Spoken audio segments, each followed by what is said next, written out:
Holy moly, here we go. Part of the band is back together. It's Gord Stellick, Gordie Stellick. How are you? Simmer, I'm good. Yeah, we had a pretty good band for about 4 years. So nice to connect again. Absolutely. In memory of Bruce Bolton, who's still at, I believe, at Sirius XM, and of course Mike Lippa, who's not. But those are the two other band members, right?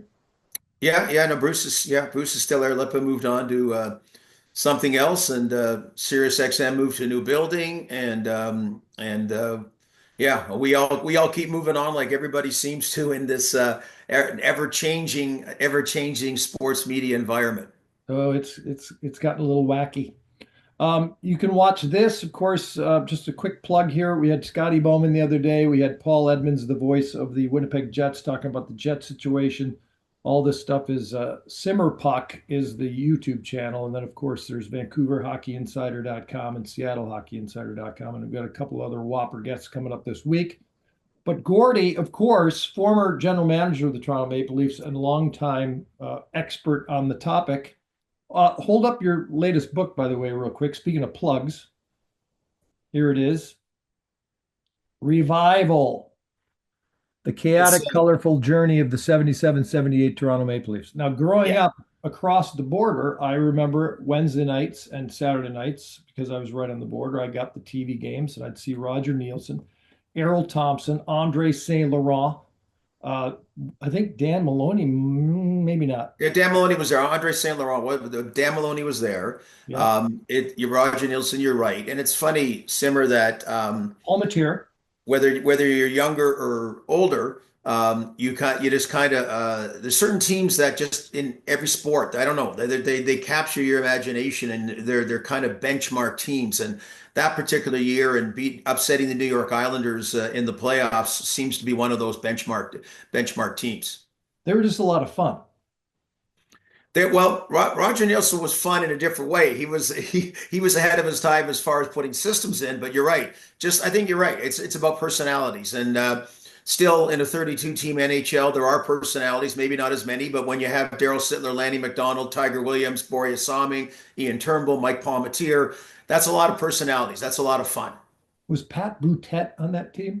Pat Boutet, Jimmy Jones, and Jerry Butler were a line, the kind of a checking line, and Jimmy Jones was a guy that kind of took Bruce Boudreau's place because Bruce wasn't as good of a defensive player. So Bruce went up and down from the Central Hockey League to the NHL on that team. So that was another individual that was a part of it. It's funny the names that I first threw out. I don't even throw out Sittler or McDonald. I'm throwing out these, the third, fourth liners and stuff like that. 'Cause I'm reading the grind line from Detroit's '90s with Keith Gave's book. So it's hey, those are the guys that help win championships. Anyway, talk about this team now, the Toronto Maple Leafs. Oh my God. Every year it's some form of disappointment in the postseason, but I got to think from the goal line out, the confidence level's a little bit higher, or maybe a lot higher this year. So, Simmer, I don't know. I mean, there's 32 different teams. I think the Leafs may be the most unique in that particular category. The longest number of years of having a really good regular season team, and then always having a playoff disappointment. They did win one round a couple of years ago against Tampa Bay, but the way they went out so quickly in 5 games to Florida kind of detracted from that, because I always believe you're only as good as your last playoff round. That if you get killed in four, if you win a round, if you win a first round, then the second round you get swept in four, you're better off to have been eliminated in seven the previous round, because it just seems like that leaves the last taste. So that's 100%. It's the same thing this year. I mean, right now they're in first place in the Atlantic Division, which is a little bit different. It's very close with the Florida Panthers, and their season really starts. So you do 82 game regular season, kind of talking about relatively the same stuff again, the same elite players, and you start serious talk what's going to happen game number 83 moving forwards. So that's it again. They've got a new coach, and it's interesting. It's funny with Jordan Binnington's success in the Four Nations face-off that what Craig Berube did for St. Louis in 2019 is what people think about, even though that was 6 years ago. And much like it was 6 years ago, Jordan Binnington won game number 7 in the Stanley Cup final. He did it again 6 years later for Team Canada. So Berube is that equity that he brought to that particular team that they're thinking could be a difference maker. And then you've added pretty good D the last couple of years when you get Jake McCabe and then this past year, Chris Tanev, Oliver Ekman-Larsson, and a very surprising Anthony Stolarz to go with Joe Wall as a goaltending tandem. So you're hoping beyond the big four players, the obvious big four players, that this is added to the depth and other things that'll mean good things for the Maple Leafs. So does this mean, given Berube and given the way things have gone thus far, that our old pal Brad Treliving, is getting high marks in the high pressure market of Toronto right now? Yeah, it's kind of quiet, but yes, I would say getting high marks and really exposing that the other guy, Kyle Dubas, kind of failed miserably in the end there. I mean, he was more setting up about his next stop, going to Pittsburgh, where you can debate what kind of job he's doing there. It doesn't matter. They like him there, so that's good. And I got nothing against him either personally at all, but just it wasn't getting the job done, and traded away a lot of first round picks and draft picks in general, trade deadline deals that didn't help the team.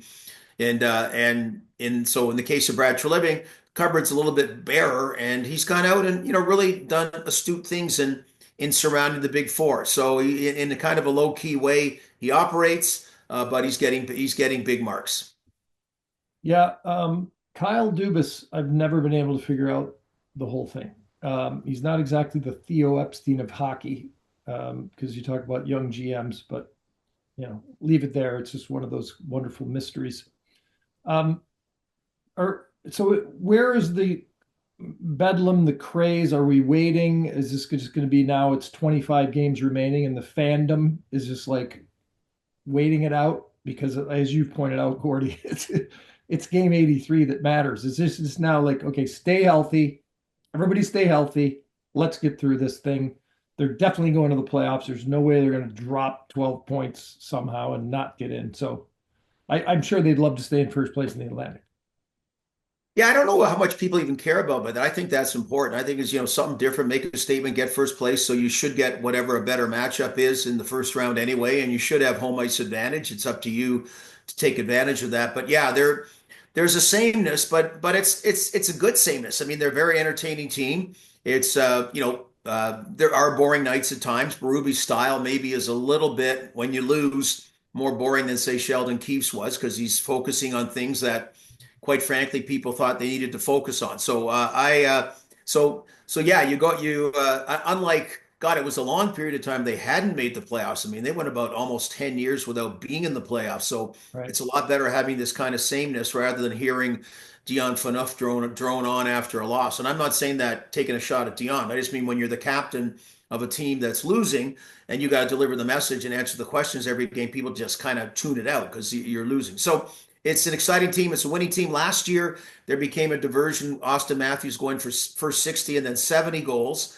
So anyway, that was this year, there's no diversion. It's all team. And the one line I've used about all those big players is, and maybe Mitch Marner, the first time on a big stage, getting a key goal and some key assists for Team Canada. Is that a positive in the playoffs? Because you want these guys, Matthews, Marner, Tavares, Nylander, vie for the Conn Smythe Trophy. Okay, that trophy, the trophy for being the most valuable player in the playoffs, because none of them have ever had and it's been a lot of rounds. The team has it, and these individuals haven't had playoff runs to write home about yet. So will that be different this year for the individuals and for the team? Certainly, Leaf fans hope so.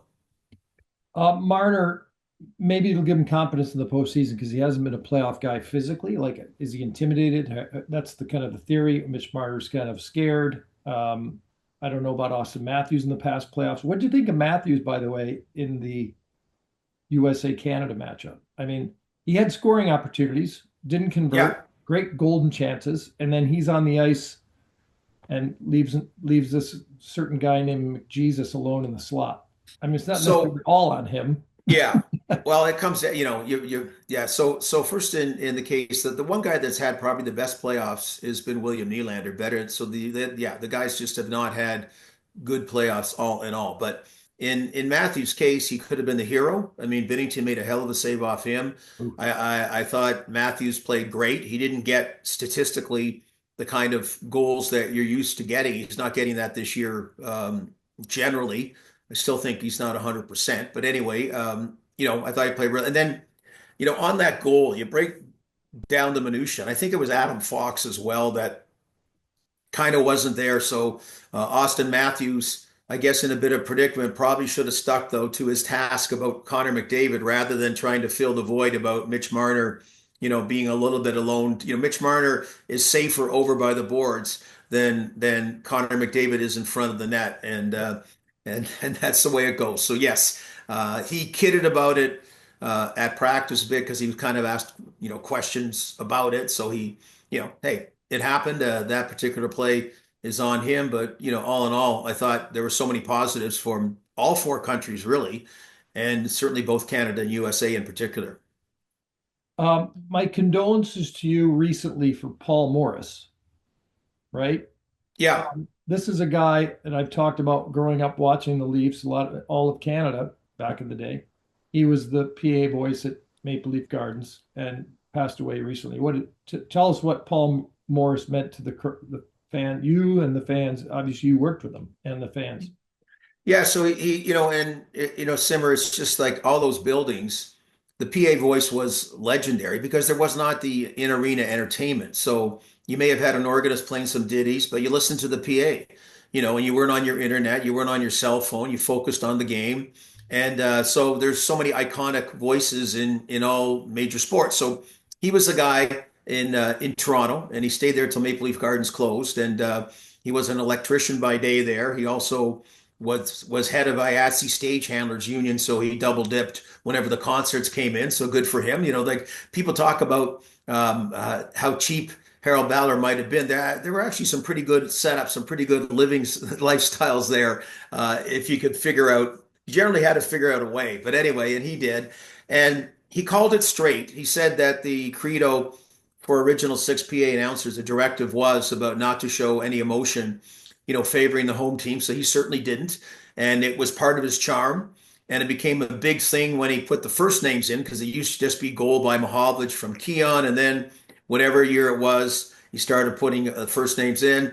He wasn't too big on other stuff. Like he didn't care that he called ZZ Top ZZ Top when they're coming up and that and so they and when they started doing more in arena stuff, they used somebody at rinkside to do that because that wasn't his deal. And I was glad somebody, a guy named Mike Ferriman, who's involved with the alumni, he got some a few calls from Paul Morris back in 1999, because it's just a sense that he was going to choose to not move on from Maple Leaf Gardens. And so they still play last minute of play 3 times whenever an original 6 team is in town. So you still hear that call. So Nice. yeah, he was a guy that I knew.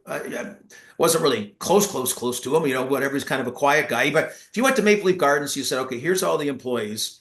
Pick the one that is that iconic PA voice. He'd be about the last guy you pick. Just didn't look at bigger guy. But boy, these are the kind of, when he passed away, it's one of those things that just really, really resonated with anybody. I knew it. Not so much I got to work there. I just remember as a kid, whenever I went, it was so magical going to a game, a junior game or whatever, any event, and he was the voice. Yep. It's a part of your life that moves along, right? Yeah. Now you're obviously still cover the entire league, and I'm out here covering Seattle and sort of Vancouver, which is a comedy unto its own, whatever. What's the Seattle's kind of in the shadows. Let's face it. Nationally, they're not having a big impact this year, so you guys wouldn't be discussing them a whole lot. Vancouver, it's been a little bit of a circus. They've had injury problems. You had the whole Pedersen Miller deal. What's the image, or what's the conversation like, if at all? Like, or is it just they're kind of out of sight, out of mind? Or what's Toronto's thoughts on Vancouver this year, even if they even have them? So, for the NHL Network, obviously cover the 32 teams more extensively. In Toronto, the stuff I do in Toronto, obviously it's Toronto centric. Yeah. And so Seattle be like non-existent, okay? And it's a very disappointing year for that team. Yeah. I think people, you could say they unfairly were being compared to the expectations of Vegas, but I think everyone understood that was not going to be replicated. And, they didn't get the kind of deals that George McPhee was able to, draft. Teams basically said, hey, just pick a player. That's it. Pick a player, and that's it. And probably, and in hindsight, more teams would have been better off doing that with Vegas. Vancouver, Canadian-based teams, there's a lot more of an intrigue. There's always, I think, like there is in Vancouver, a lot of Leaf fans in Vancouver. There's Canuck fans in Toronto, there's a bit of a sense nowadays that if your team can't win the Stanley Cup, that you're pulling more for another Canadian-based team to win a cup because it's been since 1993. So more than in the past when teams were particular rivals. So different conference, so you only see them twice a year, but even if you're just like if you're a fan of any team and there's 31 other teams to talk about, Vancouver becomes front of mind because it's been crazy. I mean, the Pedersen Miller thing, I've been around for serious rifts in dressing rooms, and a lot of them were domestic related. Okay, I mean, they're pretty raw about what was going on, and understandable, and that where this one, I don't know, whatever it is, it just got to a level, and so so Vancouver, it's kind of like they were the darlings last year in the playoffs. Pleasant surprise, good on Jim Rutherford for and Patrick Allvin for being proactive, making a lot of moves. But man, you just once again, like they just came to like kind of like Ottawa in the East, right? You have it now. Vancouver has had more playoff success than Ottawa recently, but you seem to be in a good spot in the standings, and then you go in a bit of a slide, and all of a sudden it's very precarious. And God, if Pedersen doesn't get going, Demko's still injured. I don't know how long Quinn Hughes is out, and all those kinds of things. But they were sitting real pretty early on, and you thought this situation being rectified would give better results on the ice, which it's done for the New York Rangers with Miller there, but hasn't done for Vancouver. Yeah. They've had an incredible amount of adversity this year, the Canucks. Yeah. It's all the injuries. Like, Besser's been out, Hughes has been out. Like, you can go through a long list. Dakota Joshua with the testicular cancer to start the year. It was almost like that was the ball rolling.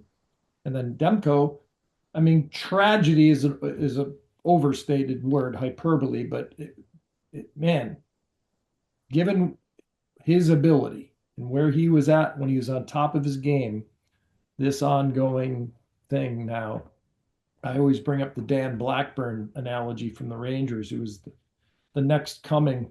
And if he hadn't had his problems with his shoulders and his back, we would have never seen Henrik Lundqvist. But again, kind of a flash in the pan.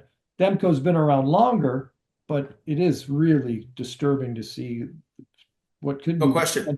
the potential demise. And now the media in the market saying, well, when they move on from Demko, which I would have been sacrilegious not that long ago.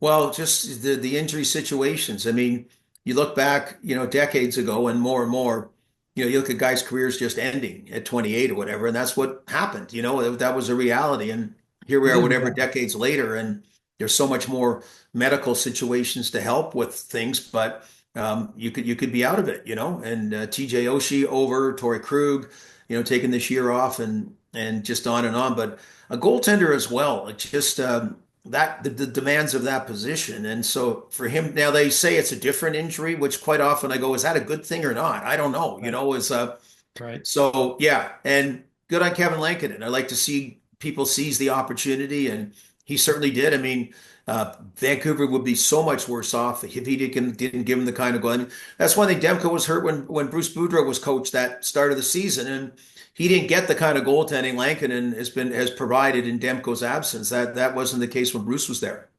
No. Let me think if the name will come into my head because I have talked about him since, but he was kind of the hope. I can't remember the kid. He's long gone. That filled in briefly. By the way, goaltending conversation in Toronto is way different this year, although one of your netminders has been known to be a little tender in terms of Yeah, the yeah. injuries that Well, crop up. I guess both really. I mean, we're learning about Anthony Stolar, so I guess he's had a bit of a history as well, and certainly. When he left, Freddie Anderson's been gone a lot of years, and that stuff's repeated itself with Carolina. Just the same kind of thing. And so, yeah, Joe Wall. if he could stay healthy, I love him. I liked him as a draft pick. He was the third round pick the year they took Auston Matthews in the first. And yeah, that's been his thing. He played solid for the Toronto Marlies, but health has been an issue. Where he got thrown in the playoffs last year and how well they played. Joe Wall and Anthony Stolarz, they should be on an NBA team. Holy mackerel. Goalies are like 6'6", 6'7". Like, I mean, it's not the days of Mike Palmateer, who I referenced earlier, who are well under 6 feet. So this is the best depth situation tandem. I don't know the last time the Leafs have had a tandem like this, because they had 6 years of exceptional goaltending, 4 years Curtis Joseph, 2 years Ed Balfour, but you can't even really remember who the backup was. So that's another positive about this year. And both have had question marks about health. And hey, Linus Ullmark now back, but you wonder if he's healthy in Ottawa. It just goes on and on and on. So anyway, stay healthy is key for Vancouver, Toronto, and 30 other places, and it's key for the Maple Leaf goaltending. Could this be the year, Gordie? Could this be the? I'll tell you what, the folks in Vancouver that are from Vancouver will not be rooting for the Toronto Maple Leafs in the postseason. Like, there's a kind of a chip on the shoulder inferiority complex that exists, and they hate Toronto, a lot of them. Of course, there's the imports that are here that I'm sure will be pulling for the Leafs if they get an opportunity, but not they're bad vibes when it comes to when they reflect on Toronto and the New York and all that good stuff. Um, you're thinking what in terms? Just give me on a scale. You've been through hell for how long now? What's your, come on, give me your number. 110 being hell yes, one being oh shit, it's going to happen again. Yeah, well, I'll give you a number, but I was going to say, first of all, since 1967, we know what's the longest Stanley Cup drought, but they've not even been in the Stanley Cup final since then. Okay, Right. all of the other the next six teams that came into the NHL, all 11, even the Oakland Seals moving around, eventually being, whatever, have won a Stanley Cup. Okay, so which is Right. pretty credible. And Toronto's not even been in a final. And in Vancouver, I will say, I was doing radio with Joe Bowen back in 1994, so was out there. They did the 2-3-2. So it was a glorious week in Vancouver. The weather was beautiful, but Yeah. you're right. I could not believe the disdain a lot of people had for Toronto in general, which my daughter's out there now. A lot of Toronto people are out there now. But anyway, and part of it might have been because of the on-ice rivalry. So to get back to 2025, the St. Louis Blues are a great example about that just had been your year in 2019. And Toronto's one of those teams, that could be it in 2025. They probably were a better team depth-wise 2, 3, 4 years ago. They didn't have as many cap problems when they still could afford to keep Zach Hyman, for example, and all that. But so as far as winning the cup, out of 10, I will give a 3. I will give a 3. Whoa, And just a three. well, for the cup, Yeah. right now going 2 rounds All would right. be would be like the almost the minimum.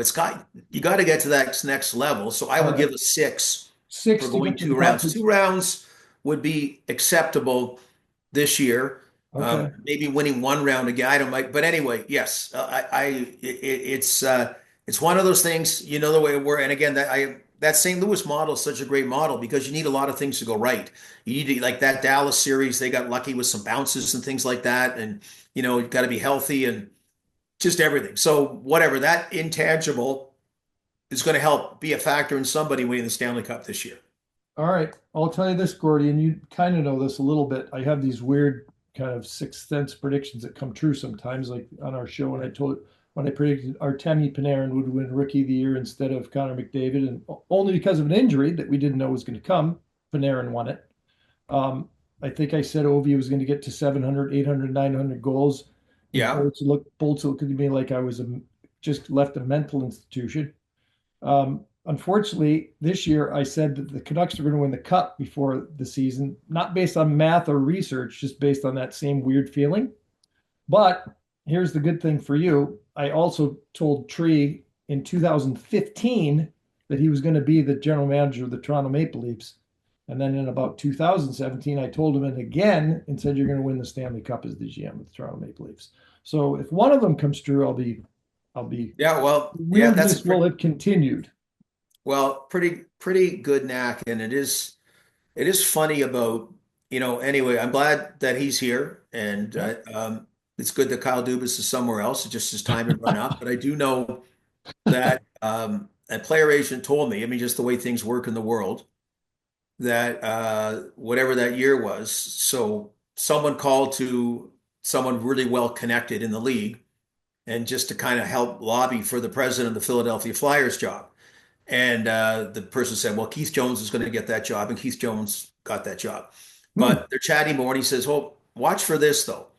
Brad Treliving is going to step down from the Calgary Flames.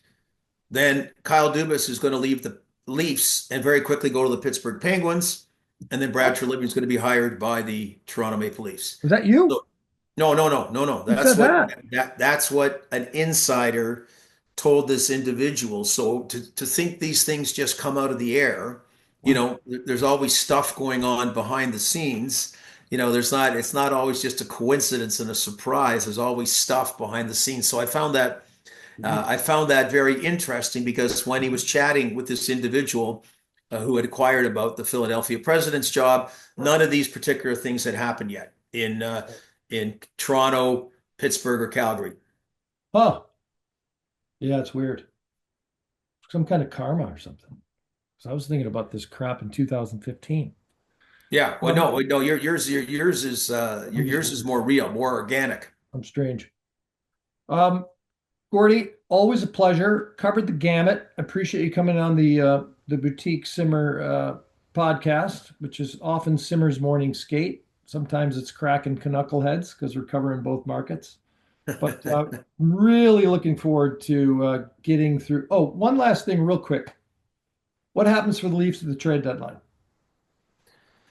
I say nothing big. I say nothing again because Kyle Dubas had gone, Ryan O'Reilly and Nick Foligno and big swings, and again left the cupboard bare. And it's the whole complementary player thing. The one of the best moves, and Kyle Dubas did make it, was just the quiet acquisition as a hired gun of Luke Shen. I think it was a third round pick they gave up, and he paired with Morgan Riley, was really solid and got himself a multi-year contract out of it. So Yeah. yeah, I've loved the excitement, what's been going on in general. I mean, there's been some big names that have been moving. There's been some real hockey trades that have happened. Yeah. But I think from a Leaf point of view, there won't be a wow. Right. Okay. Yeah, I was gonna say, don't upset the apple cart, right? Don't have to So what, sorry? don't upset the apple cart. Well, yeah, the apple cart, pretty good. People are kind of ready to throw apples back at everybody if the apple cart doesn't go deeper in the playoffs. But right now, yeah, the apple cart is moving along in a good manner. They're not going to be, I'm just looking at the stands real quick. They're not going to be playing Tampa or Boston in the first round, are they? No, Boston's not even in the play. Well, they could sneak in, but it won't Well, be. and that's the point about coming first. Yeah. And I'm not dissing whoever may be, but last year it was a very different Washington Capital team than they are this year. And then you had the New York Islanders that, let's face it, were lesser first round matches than having to face last year's Boston Bruins like the Leafs did. Hold up the book one more time.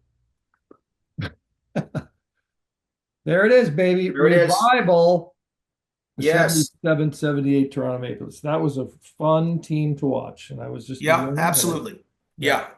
And you're still on Sirius XM NHL Network in the mornings. Eastern time is what? I'm on 8 a.m. till 11 a.m., a little bit different Eastern from when we did at Simmer. So yeah, I'm still plugging along and get to talk hockey. So I've got no complaints. Very nice. Thank you, Gordie. Good luck moving ahead. We'll talk to you around playoff time. Sounds good, Simmer. You take care. Really enjoyed this.